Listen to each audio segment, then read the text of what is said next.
Assalamualaikum warahmatullahi wabarakatuh. Bertemu kembali.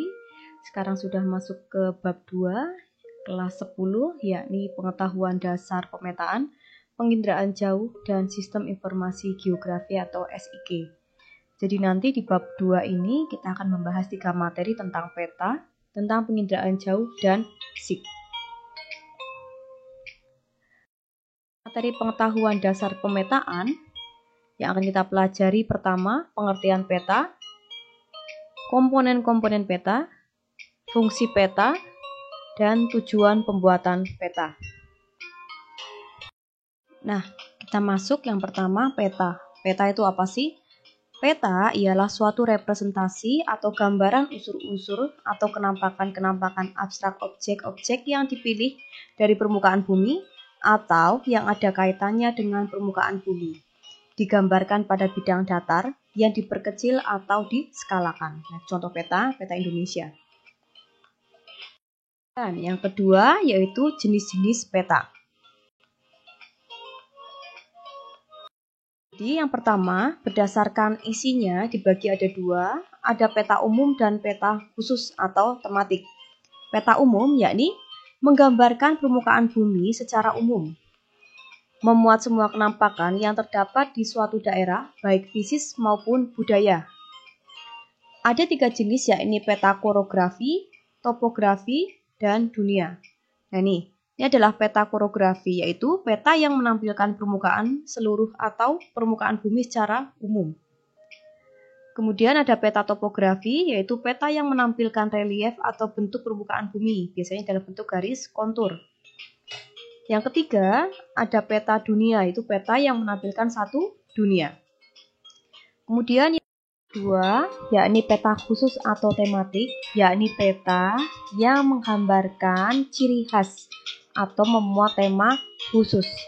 Contohnya, ada peta persebaran sumber daya alam, berarti hanya memuat sumber daya alam. Yang kedua, ada peta kepadatan penduduk Indonesia. Yang ketiga, ada peta persebaran curah hujan. Nah, ini adalah contoh peta khusus atau tematik, memuat tema-tema tertentu. Yang kedua, peta berdasarkan sumber data. Dibagi ada 2, ada peta turunan dan ada peta induk. Peta turunan, yakni jenis peta yang dibuat berdasarkan pada acuan peta yang sudah ada, sehingga tidak memerlukan survei langsung ke lapangan. Sedangkan peta induk, yakni jenis peta yang dihasilkan dari survei langsung di lapangan. 3. Peta berdasarkan skala, dibagi ada 5. Yang pertama peta kadaster, yaitu skalanya 1:100 sampai 1:5.000, contohnya peta desa. Yang kedua, ada peta skala besar, skalanya 1:5.000 sampai 1:250.000, contohnya peta kecamatan. Yang ketiga, peta skala menengah, 1:250.000 sampai 1:500.000, contohnya peta kabupaten. Yang keempat, ada peta skala kecil, skalanya 1:500.000 sampai 1:1 juta, contohnya peta provinsi. Yang terakhir, peta skala geografis, di mana skalanya lebih dari 1 juta, contohnya peta negara dan peta dunia. Kemudian yang keempat, berdasarkan keadaan objeknya, dibagi ada 2, peta dinamik dan peta stasioner. Peta dinamik yaitu menggambarkan keadaan yang berubah-ubah atau dinamis. Misalnya peta kepadatan penduduk, peta transmigrasi, peta aliran sungai, peta perluasan tambang, dan lain-lain. Untuk peta stasioner atau statis, berarti menggambarkan keadaan yang stabil, tidak berubah-ubah.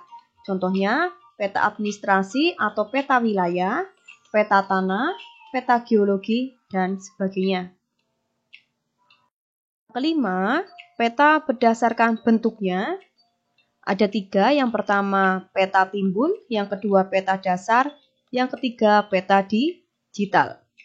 Nah, untuk peta timbul atau peta relief, yaitu peta yang dibuat berdasarkan bentuk muka bumi yang sebenarnya. Untuk peta dasar atau peta biasa, yakni peta yang dibuat pada suatu bidang datar, misalnya peta di atlas. Peta digital, contohnya peta yang ada di handphone. Nah, itu bisa dilihat di handphone kalian.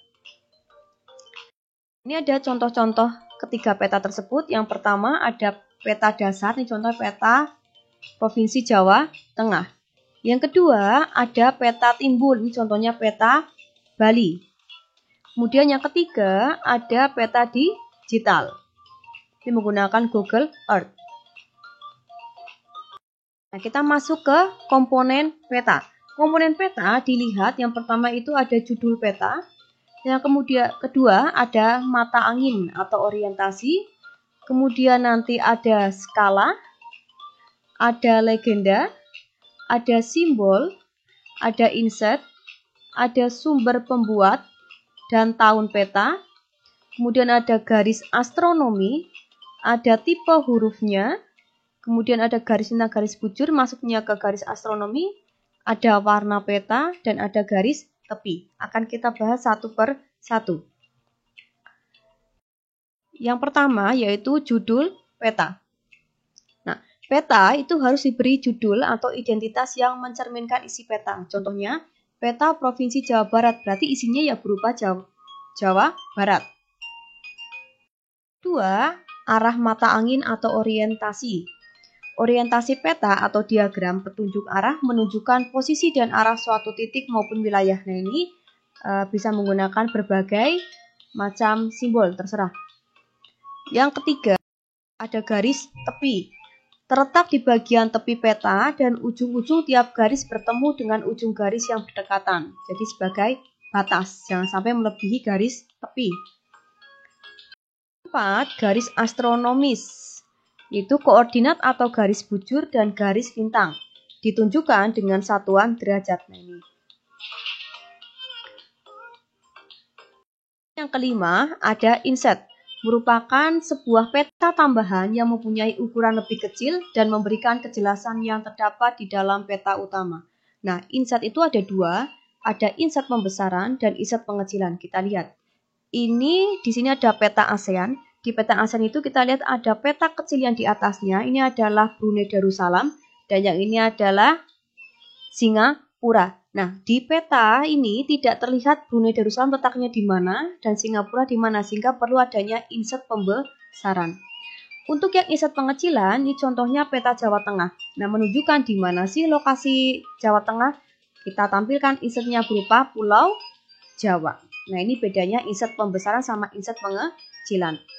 Lanjut, yang keenam, skala. Skala itu apa sih? Skala adalah perbandingan jarak antara dua titik, jarak di peta, dan jarak sebenarnya.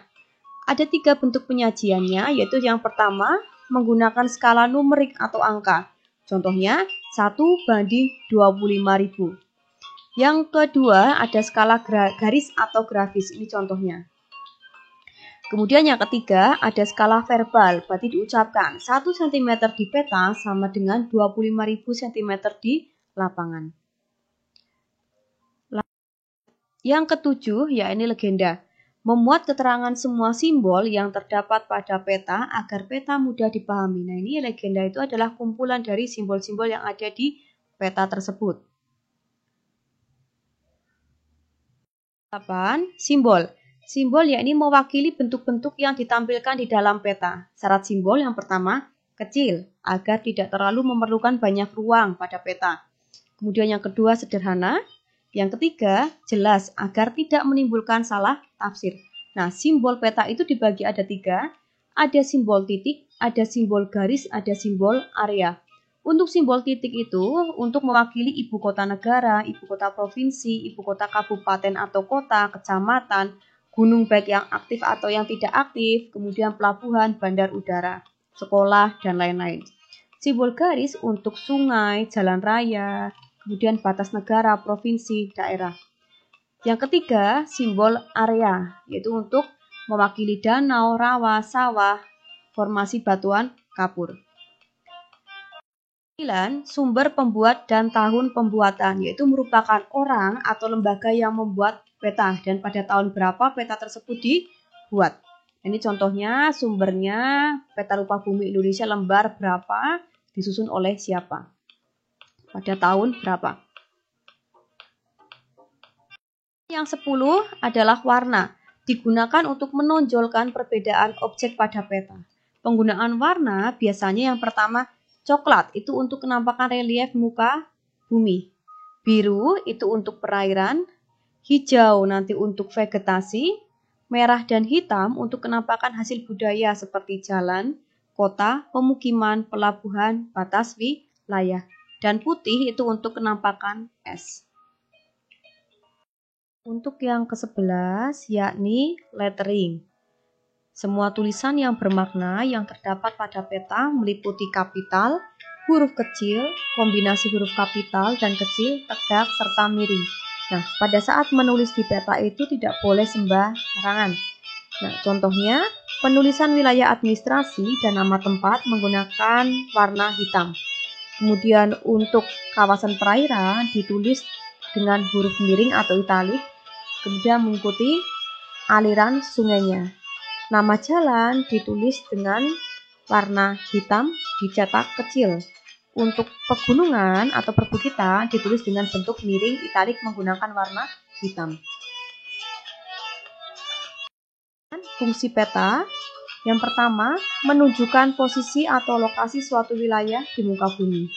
Yang kedua memperlihatkan atau menggambarkan fenomena-fenomena dan bentuk-bentuk pada permukaan bumi. Ataukah wilayah dataran rendah, dataran tinggi, perbukitan, atau gunung. Kemudian yang ketiga, memperlihatkan ukuran, luas daerahnya, dan jarak di permukaan bumi. Yang keempat, menyajikan informasi dalam konteks keruangan. Yang berikutnya, yakni tujuan pembuatan peta. Yang pertama, untuk komunikasi informasi ruang. Yang kedua, untuk menyimpan informasi. Yang ketiga, untuk membantu pekerjaan seperti konstruksi jalan, navigasi, perencanaan, dan sebagai media pembelajaran. Yang keempat, untuk membantu dalam suatu desain seperti desain tata ruang wilayah, jalan, dan lain-lain.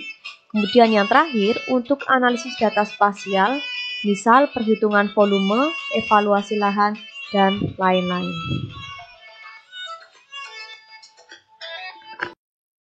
Sekian penjabaran dari materi pemetaan. Sekian, terima kasih.